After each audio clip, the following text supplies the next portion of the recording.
Hello, it's Penny Meganson from the Meganson Method, and welcome to Penny for Your Thoughts.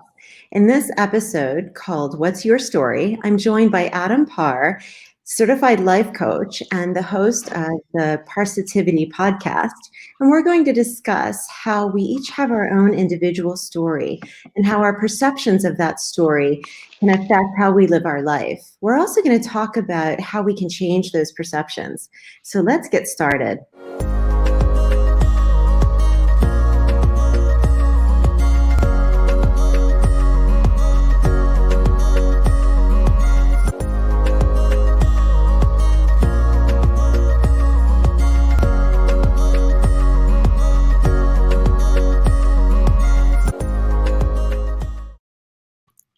Hello, Adam. Welcome. Nice to have you. You're welcome. I'm happy to be here. I'm really grateful to be on your show, Penny. Oh, it's great. It's great. So let's just go right into it. So you've got a very interesting story, something that happened when you were younger. You want to tell us a little bit about that? Yeah, certainly. I basically had an accident when I was around like 13, 14 years old. And, at that time in my life, I didn't really know, where I wanted to go. I was kind of chasing my ego. I was, around the wrong kind of people, that kind of thing. And I basically was climbed on a roof with a bunch of friends, as you do, and fell through a skylight, which is a glass kind of window panel on a roof that allows the light to come through. And I fell through about 14 to 15 feet, fell down, cut my arm open, had lacerations, that kind of thing. Very, very lucky to be alive. And, months onwards from that, I started to develop anxiety, PTSD, and a lot of these, symptoms from that event. And around that time, I was going through things at school, a lot of, fighting around the wrong people and, things with, a stepdad at that time as well, all around the same time. Mm-hmm. So when that happened, I kind of, it woke me up and I was thinking about my life and, that I can't do certain things, I can't be around certain people, and what is it that I want to ultimately do. And it, opened up my world to mental health and, well-being, Mm-hmm. because I think, when you go through certain things and when you've never had to deal with anything like, mental health issues, and when you do, it opens up your awareness. So yeah, I basically, that occurred in my life when I was 13 to 14. And then, onwards from that, I kind of did, college courses, different jobs and that kind of thing. So that was kind of, a big wake-up call for me. Wow, so this really had a positive effect on you. How do you think it would have panned out differently had this not happened, maybe? Do you think you'd be living your life in a different way? Yeah, completely. That's a good question. I think around that time, I was always people pleasing. I was always trying to fit in. I was always trying to do what other people were doing. I wasn't really thinking necessarily about myself too much. And yeah, I could have gone down a completely different route if that hadn't have happened. Especially when you're chasing your ego, you're not really thinking too much about yourself or, your actions, especially as a teenager as well. So, I mean, I could have gone down a different career route. I could have, something bad could have happened later on at some point. You just don't know. So I think everything happens for a reason, definitely. Yeah, absolutely. I definitely agree with you that things happen for a reason. And it's like, I think everyone has that sort of moment, or maybe several moments, where, you have a choice of whether to, go the right direction or down that sort of negative path. And it's like, Yeah. which decision do you want to make? And so it sounded like this was a really positive experience for you. And so that's kind of what I wanted to discuss about how sometimes, we're sort of stuck in a situation that's really negative, and it's like, how can we make something positive come out of this? And with our stories, I feel like a lot of people get sort of stuck in their story. It becomes like their excuse to not move forward or be better because they've got this story. They become a victim to it almost. I mean, would you agree with that? Yeah, no, I totally agree. And I think, when I was going through that time, I was kind of in that victim mode. I was, looking at myself and I was saying to myself, why me? Poor me. getting frustrated with myself. Why is this happening to me? And people can definitely fall into that trap of, the victim of their circumstance, and looking at, that they are that experience that happened. They are that person then. And it's like, well, that's just an experience, an event that happened. That isn't you and your whole life. People change. You have a choice. You Exactly. see it happen all the time with people, and sometimes they'll point the finger at an experience that happened. Oh, I'm not very good at XYZ because XYZ happened, and they're still holding on to that, and Exactly. they're not attracting the things into their lives that they could be attracting based on that, because it's like putting a hold on it. Yeah, exactly. Exactly. So we know that everyone perceives like the same situation differently based on their past memories, their beliefs, their values. How do you think this has an effect on people in general? Kind of going along the same lines of what you were just saying. I think if you've had a lot of support growing up, you can approach a situation in a different way. Like, what's your thought on that? Yeah, no, definitely. I think past experiences and things happening to people, definitely. I mean, people are molded by their experiences, and sometimes people get caught up in having certain perceptions of themselves based on things they've been told or things that have happened. And I've worked in lots of hotels and restaurants, and I've had lots of negative things said to me by chefs and people I've worked with. And it's like, you can either take that. Sometimes we can take it to heart, and if you're not careful, that can become a belief, and that's how you think and feel about yourself. But Exactly. people, need to understand that it's the way you perceive yourself. And I think people sometimes perceive themselves in a negative and false way, because they've doubted themselves. And I doubted myself in the past tons of times, and I would take things personally, and even in relationships and girls and that kind of thing. And I would kind of play that card. Oh, there's something wrong with me, when it might just be the other person. And Mhm. people can really get confused with that. I think especially with COVID, a lot of people have lost jobs. And I was talking to someone yesterday, and it was saying how you need to adapt and pivot. Some people are blaming the situation onto COVID, and it's like, well, you have a choice, to look at some another direction. Exactly. Exactly. And I agree with you. I think we're really seeing that difference. Some people are really, jumping on the online movement and figuring out how can I create a job from this? How can I monetize on something online? I'm a physio myself, and a lot of Mm, physios jumped online. People are teaching yoga classes and Pilates classes online, and this sort of thing. And things are really booming for some people, but then there are other people that are really stuck or lost. mm, And so it's how can we change that? How do you change mm, those perceptions? And what do you think for someone who feels stuck in their situation at the moment for whatever reason, whatever their story is? mm. What do you think? What would your advice be, for example? Yeah, no, that's a great question. I mean, I think it's scary to jump into the unknown. Mhm. And I put off doing a podcast for 2 or 3 years because I was worried what people are going to think about it. I was worried how I was going to be perceived. And it's scary stepping into the unknown and starting something that's new. And especially if you don't really know what it is. A lot of people don't know what it is that they want to do, so Mhm. they're just doing what they're used to doing.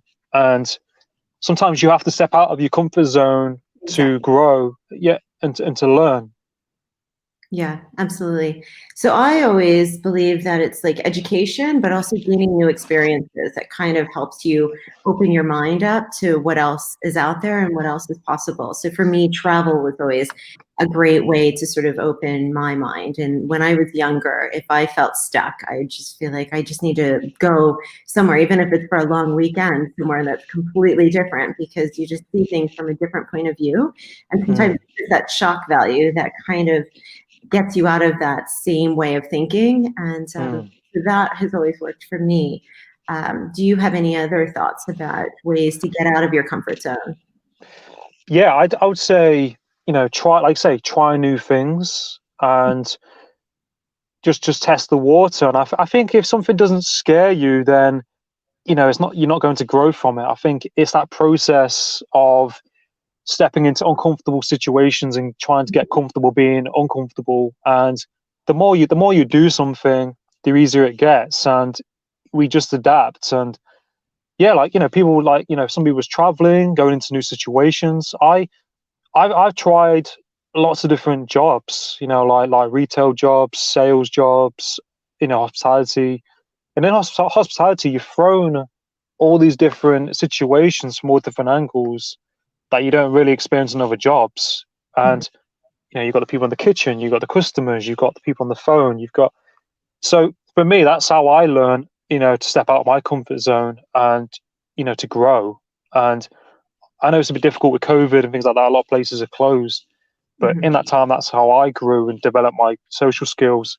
But I think people need to just try things out and, make a list, make a plan, and just try it. And if they're worried about it, just ask for people's feedback. I think that's a big thing. I think especially for me doing videos, on content on video, I would do a video for a minute and a half and delete it. So, you don't have to do a whole 20-minute talk or video. Start off with a minute and put that out and see how that goes. So I just think it's a matter of just trying, stepping out your comfort zone. And, I think it's more damaging not to try things than to try things and fail. Because I think a lot of people fear failing. And I think I've applied for lots of different jobs and got rejections and got so far into the process and you get a no. And I think a lot of people are fearful of that and they feel rejected. So, I mean, there's a lot of things, that kind of stop people from doing things, I think. Yeah, it's interesting. I remember learning, and I think it had to do with maths, with Singapore maths, I think they call it, with my kids and tutoring them. In Singapore, they believe that your brain grows when you fail. So every time you get something wrong, it's a chance for your brain to grow. So from an early age, kids aren't afraid of math because they want to be challenged and, they want to get things wrong because it means that they're learning something that they don't already know. And it changes completely that idea of failure. And if we had that more in our culture, I think people would just they'd try anything. You would just be shooting videos, trying a podcast, putting yourself out there.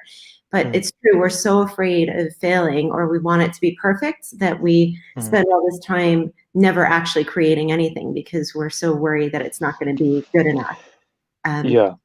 I think what comes into that as well is, like, the opinions of other people, family, friends. And I mean, it's different in different cultures. It depends on, your parents and how you're brought up. But, my mum's always said to me, you do what, she supports me in what I do, as long as it makes you happy. Some people, their parents are like, no, you need to do X, Y, Z, and you need to be doing this. And a lot of people become fearful of pleasing, making a mistake because of how the parents are going to react and things like that. So there's like a whole long list. And I think, ultimately you gotta, the more you fail, the more resilience you build up to it. And, like someone said to me that they like failing because they know that they're closer to a yes. Yeah, exactly. It's a great attitude, a way of reframing it, for sure. And again, that can be part of your story. Like you were saying, if you've got parents or an entire family who believe that this is the way life should be, and you want to go down a different route, you just say, well, this is my story, and I'm just going to have to live the way that everyone expects me to, or are you going to find your own path? And so you always have that choice.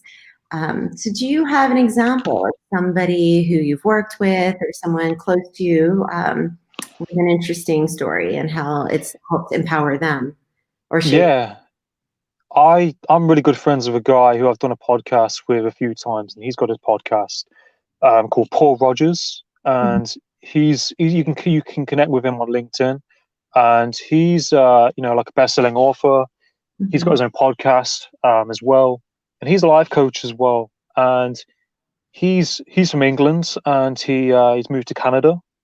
And one day he was driving with his family, and in Canada, it gets very snowy, very icy. And he was driving across, a rail crossing. There was a problem with the car, or something happened on the road, and they became stuck on this rail crossing and got hit by a train. And him and his wife were in a coma for a while, and then his wife, came out of the coma first. She came around. He was still in a coma for a while. Then he came around, but ultimately, it was like that, life and death. And it was that bad that the doctors had to call the parents from the UK to come over to say, this could be it. And he ended up pulling. They ended up pulling through. They was okay.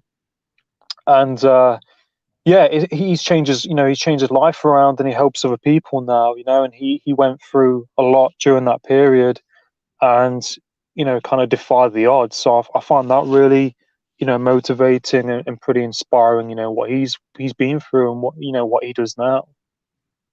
And that really shaped him into his life coaching, or what was he doing before that? Yeah, I think he was in it wasn't in coaching before that. He was doing another job in I can't remember the job he was doing, but he was doing something else other than coaching, like just a normal job.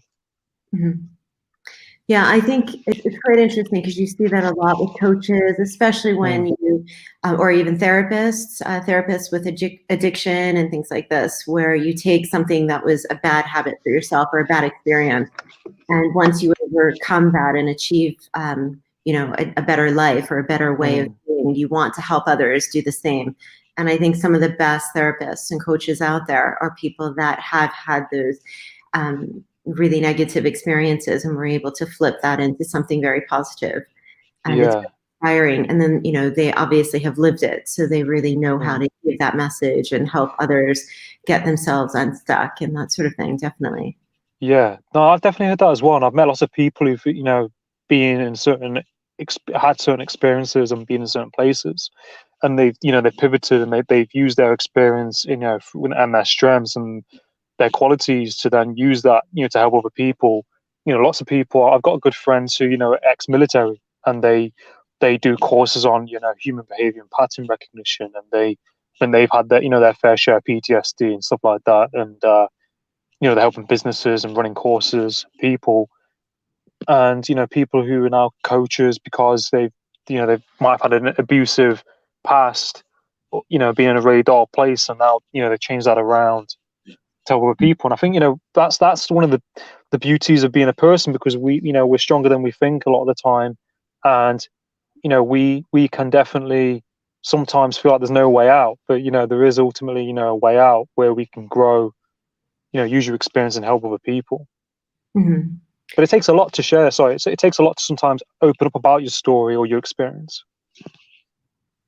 Yeah, for sure. And just, I guess the first step is probably acceptance of where you're at, and that you're not happy being in this place, and that you want to move out of that. So that whole acceptance of that, I think, is has to happen before you can sort of recognize that there's a way out, and then it's asking for that help or finding ways to get yourself through that. What advice would you give to someone who's listening who maybe feels like they're stuck, or they've always had this sort of negative part of their story and they want to change it? What would you say what questions could they ask themselves, or what advice would you give? Yeah, no, definitely. I think, if you're in that place where you feel stuck and you feel like there's no way out, and you feel like you can't talk to anybody, I definitely recommend, just talk to somebody, speak to somebody that you can trust, speak to, either a therapist, and, just those baby steps, and just go, be patient with yourself and take each day at a time. But, if you there's different people deal with things different way, but definitely if you put your story out there or how you're feeling, there's going to be someone else out there who's feeling the same, someone that you can relate to you, and it just breaks the ice a bit, because you feel like you're not alone, and there are people out there willing to help you. And just go, just take each day at a time, be patient with yourself, and do things that that help and benefit you. That makes sense. Absolutely. No, that's great. I agree. And I think it's just those small steps. Sometimes it's just that first step. That's the most important step. And that can be so small. It just needs to be something, something that moves you forward. And then that momentum starts. And just getting you out of that, just step out of your comfort zone is what you need just to get you moving forward. So I agree. Thank you so much, Adam. So that is Adam Parr from the No, you're welcome. podcast. Thank you so much for joining us. And if you have any questions for Adam or for me, you can look up Adam Parr on social media or the Parrsitivity podcast. Or, of course, you can always find me at Meganson Method across all social media. Thank you so much. Until next time. Sure.